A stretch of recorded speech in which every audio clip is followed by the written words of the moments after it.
Good morning. How are you doing today? I'm well. How are you? Absolutely fantastic. I got to tell you, you are the answer to my addiction to court TV because I really got drawn into that Johnny Depp story. And it's like now I feel like I should be a lawyer or I should be a judge.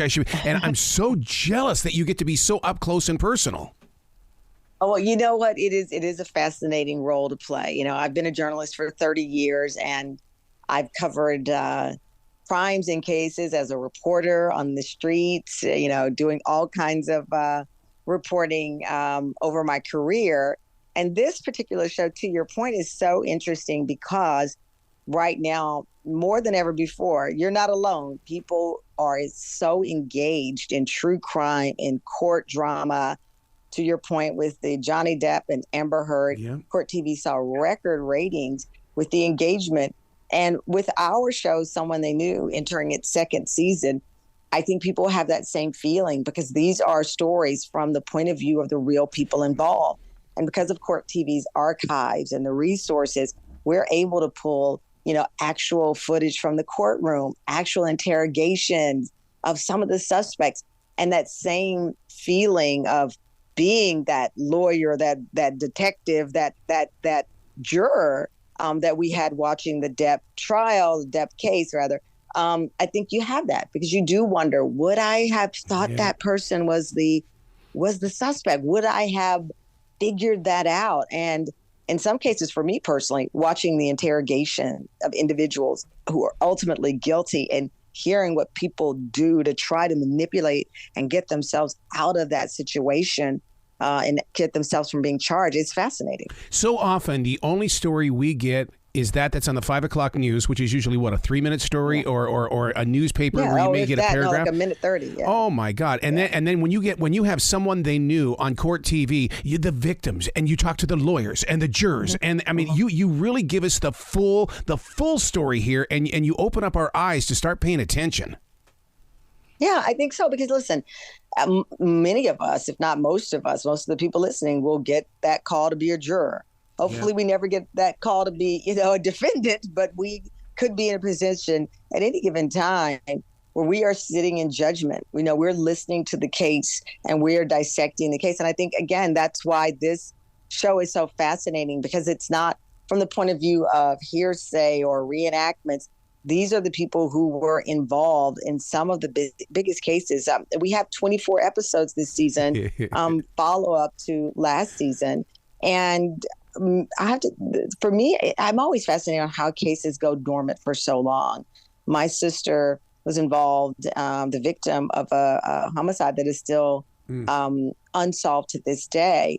And I'm always, through personal reasons and also just as a reporter, fascinated with crimes that go so long without being closed, without closure for the families, without closures for the communities.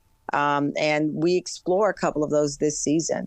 You know, you really bring up a big memory here, because my wife's mother was murdered. And the thing is, we are so convinced that we know who it was in the family. We just don't want to break up the family. And it's one of those where it's like, and we can't be the only ones that go through this. It's like, okay, just God will take care of this. Let's just be a family.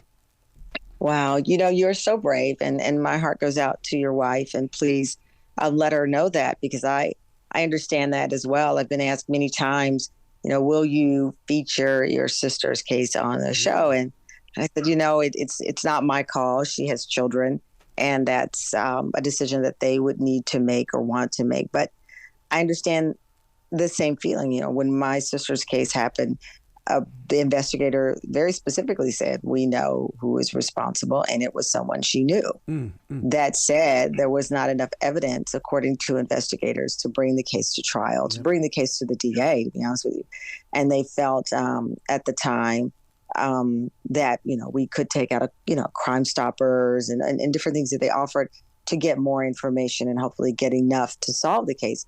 But given that it was someone they identified as she knew, we thought, well, why would we, cast this wide net about a reward when you're saying to us that individual was in the house and you know this? So I understand that. And many of these cases, to your point, involve family members. Yep. And you can imagine personally how, and you just said, and thank you for sharing that, what destruction happens, right? So you have a loss of life, and that's a grief and a pain that no one should experience, losing a loved one.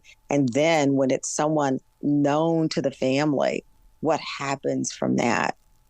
The strength of the show, Someone They Knew on Court TV, is the fact that you're proving that this isn't just a Los Angeles or a New York City or a Chicago thing, that it really is nationwide. Absolutely. I mean, this is all around the country. We have, as I said, 2 seasons, and this season alone is 24 episodes. That is from small town to large town. That is, I'm from Texas. I'm from a small town in Luling, Texas, and I live in the big city of New York. And I can tell you, it affects all of us. And I think these types of shows, because we do sometimes imagine crime being, that stranger walking down the street who snatches your bag, or some burglar in a mask who you don't know, breaking in while you're away on vacation and stealing things. But these are people they knew. These are people who had contact, had in some cases intimate relationships with the individuals involved.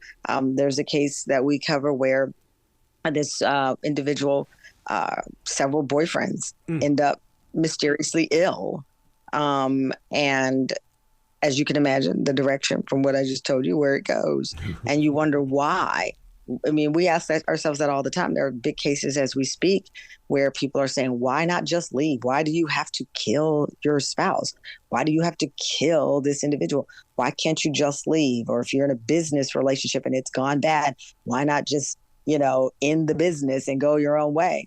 But people are fueled by rage, greed, the desire to, want to go on with their life, to not want the past life to be a part of it. I don't understand it. You don't understand it. But we know that these motives are as complex and confusing as you can imagine. And we break it down. We break down these motives of why someone would do this to someone they know. Wow. I'm just so proud of you. Please come back to this show anytime in the future. Please come back. Thank you. Thank you.